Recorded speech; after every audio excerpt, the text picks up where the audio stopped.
مذہب ایسا کہتا ہے کہ جو جرم ہے، جو غلط ہے، اس کو سماج کے اندر جاری رکھا جائے. کون سا دھرم کہتا ہے، اسلام کہاں کہتا ہے، یہ بتا دیجیے. جی ہاں، ٹرپل طلاق کا غلط استعمال ظلم ہے، لیکن جس طریقے سے قتل ظلم ہے اور قتل ہو جاتا ہے، ریپ ظلم ہے، ریپ ہو جاتا ہے، کرپشن ظلم ہے، لیکن اس کے باوجود بھی ویاپم گھوٹالا ہو جاتا ہے اور ملک کے لاکھوں کروڑوں بلکہ اربوں روپے آپ کے منسٹروں کے پیٹ میں چلے جاتے ہیں. اسی طریقے سے ٹرپل طلاق کا ناجائز استعمال بھی ظلم ہے، لیکن جب ظلم کیا جاتا ہے تو ظلم ہو جاتا ہے. اور جس طریقے سے کرپشن کو ختم کرنے کا یہ علاج نہیں ہے کہ آپ کرپشن کو لیگل کر دیں، اور مرڈر کو ختم کرنے کا یہ علاج نہیں ہے کہ آپ مرڈر کو لیگل کر دیں، ایسے ہی ٹرپل طلاق کو ختم کرنے کا یہ علاج نہیں ہے کہ آپ ٹرپل طلاق پر پابندی لگائیں اور یہ کہیں کہ ٹرپل طلاق طلاق ہی نہیں ہوتی.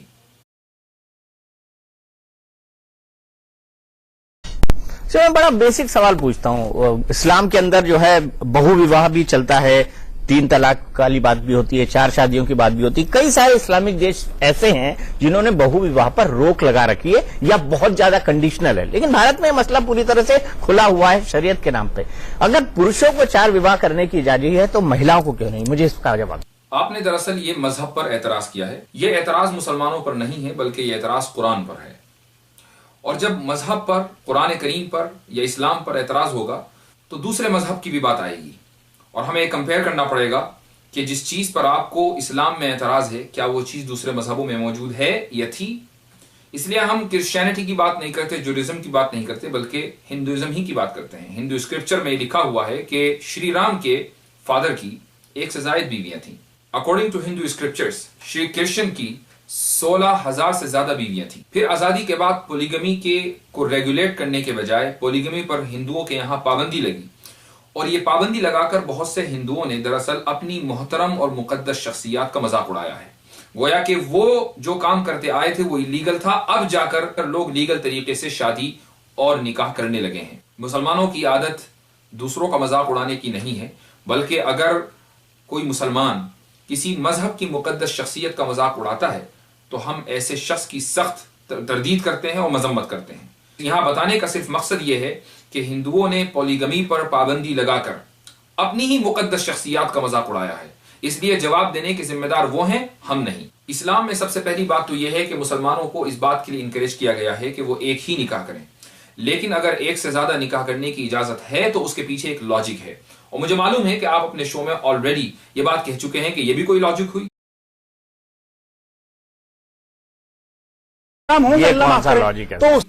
لیکن ہمیں اس سے کوئی بحث نہیں ہے کہ وہ لاجک آپ کے دماغ میں فٹ ہو رہی ہے یا نہیں. ہمیں اپنے آڈینس کو سمجھانا ہے کہ وہ لاجک کیا ہے، کیوں اسلام میں پولیگمی کی اور ایک سے زیادہ نکاح کرنے کی اجازت ہے. امریکہ میں ہونے والے ریسنٹ سروے میں یہ بات سامنے آئی ہے کہ امریکہ میں بسنے والی بلیک کمیونٹی میں ہر 12 لڑکیوں پر ایک لڑکا ہے، اور کوکیشین کمیونٹی میں یعنی گوروں میں ہر 9 لڑکیوں پر ایک لڑکا ہے.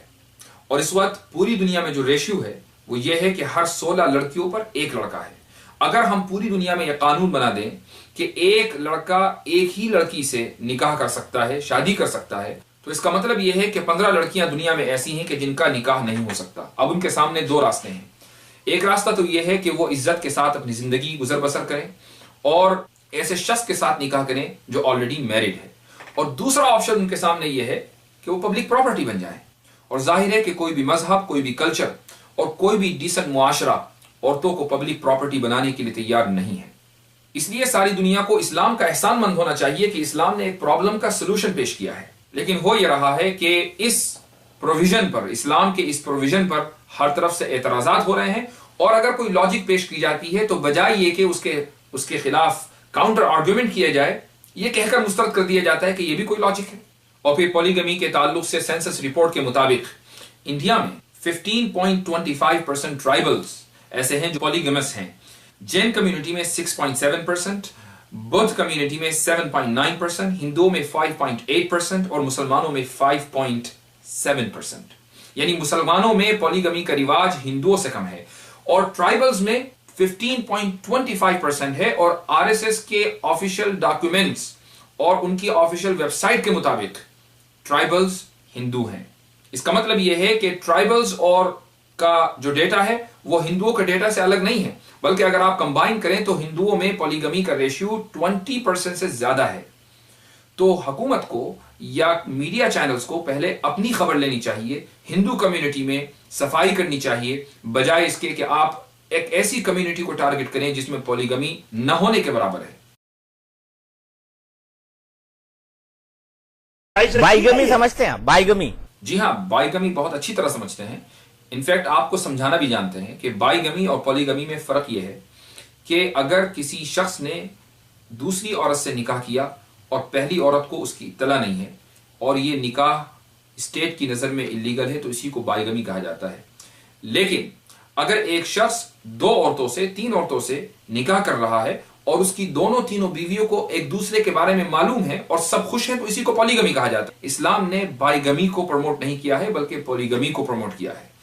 اس کا مطلب یہ ہوا کہ اگر ایک آدمی 2 بیویوں سے 3 بیویوں سے ایک وقت میں نکاح کرتا ہے اور اس کی تینوں بیویاں خوش ہیں تو اسٹیٹ کو اور میڈیا کو کیا پرابلم ہے؟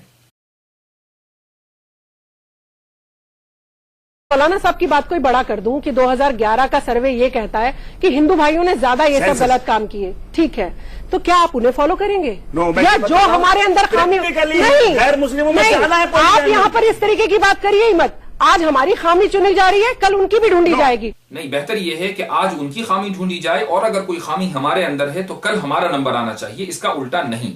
اس لیے کہ یہ خامی جس کو آپ خامی سمجھتی ہیں، پولیگمی، اگر یہ مسئلہ ہے، اگر یہ پرابلم ہے تو اس میں تو ہندوؤں میں یہ 20% ہے اور مسلمانوں میں یہ 5.7% ہے۔